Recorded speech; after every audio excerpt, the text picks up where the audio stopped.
शरद पवार आणि भाजप हे परस्पर विरोधी राजकीय गट मानले जात असले तरी काही हालचालींवरून ते भाजपच्या जवळ जात असल्याची शक्यता वर्तवली जात आहे। त्यांचे 5 महत्त्वाचे मुद्दे आपण या व्हिडिओमध्ये पाहणार आहोत। पहिला मुद्दा म्हणजे वक्फ बोर्ड विधायकाच्या मतदानावेळी अनुपस्थिती। शरद पवार यांनी वक्फ बोर्ड सुधारणा विधेयकाला विरोध केल्याचे जाहीरपणे सांगितले, मात्र जेव्हा ते विधायक राज्यसभेत मतदानासाठी आले तेव्हा शरद पवार गैरहजर होते। त्यांच्या पक्षाचे इतर 2 खासदार अमोल कोल्हे आणि सुरेश म्हात्रेही उपस्थित नव्हते। पवार यांच्या अनुपस्थितीचे कारण त्यांची प्रकृती ठीक नसल्याचे सांगण्यात आले। मुंबईत वैद्यकीय उपचार घेत असल्यामुळे दिल्लीला येऊ शकले नाहीत, यामुळे त्यांच्या भूमिकेवर प्रश्नचिन्ह लागले आणि भाजपला अप्रत्यक्ष मदत मिळाल्याचे बोलले जात आहे।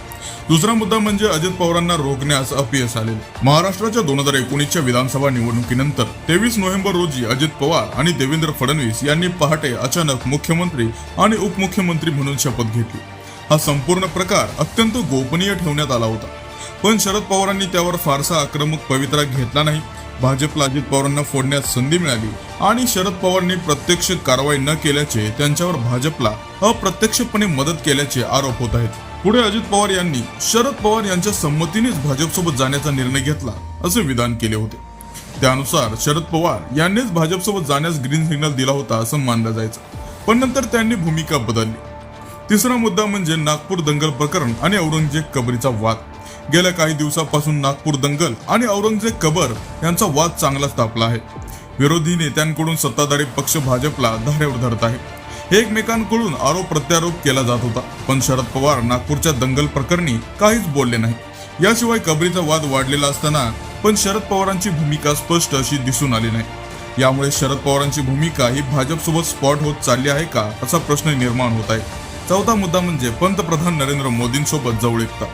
पंतप्रधान नरेंद्र मोदींनी अनेकदा शरद पवार यांचे कौतुक केले। विशेषतः 2023 मध्ये त्यांनी शरद पवार हे महाराष्ट्राच्या राजकारणातला मोठा नेता असून त्यांच्याकडून खूप शिकण्यासारखे आहे असे विधान केले होते। पूर्वी शरद पवार यांनी नरेंद्र मोदींवर शेतकरी आणि भ्रष्टाचाराच्या मुद्द्यावर जोरदार टीका केल्या होत्या, पण गेल्या काही वर्षात त्यांनी मोदींवर फारसे गंभीर आरोप केलेले नाहीत। उलट काही मुद्द्यावर सौम्य भूमिका घेतली आहे, त्यामुळे ते भाजपच्या जवळ जात असल्याचा संशय अनेक राजकीय विश्लेषकांनी व्यक्त केला आहे।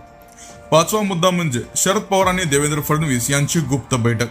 अनेक वेळा शरद पवार आणि भाजप नेत्यांमध्ये गुप्त बैठका झाल्याच्या बातम्या आल्या आहेत। विशेषतः 2019 मध्ये शिवसेना राष्ट्रवादी काँग्रेस सरकार स्थापन होण्याआधी शरद पवार आणि फडणवीस यांची भेट झाली होती। हल्ली शरद पवार यांच्या मोदींना 98व्या अखिल भारतीय मराठी साहित्य संमेलनाच्या उद्घाटनासाठी आमंत्रित केले होते, परंतु त्यांनी स्पष्ट केले की या भेटीत त्या विषयावर चर्चा झाली नाही। यावरून शरद पवार भाजपसोबत काही प्रमाणात तडजोड करत असल्याचा अंदाज व्यक्त करण्यात आला। शरद पवार आणि भाजप यांच्यात उघडपणे युती नाही, पण वरील घडामोडींवरून ते अप्रत्यक्षरित्या भाजपला मदत करत असल्याचे दिसून येते। ही फक्त रणनीती आहे की खरंच ते भाजपच्या दिशेने झुकत आहेत, हा मोठा प्रश्न आहे। यावर आपलं काय मत आहे कमेंटमध्ये नक्की कळवा। व्हिडिओ आवडला असेल तर लाईक, शेअर, सबस्क्राईब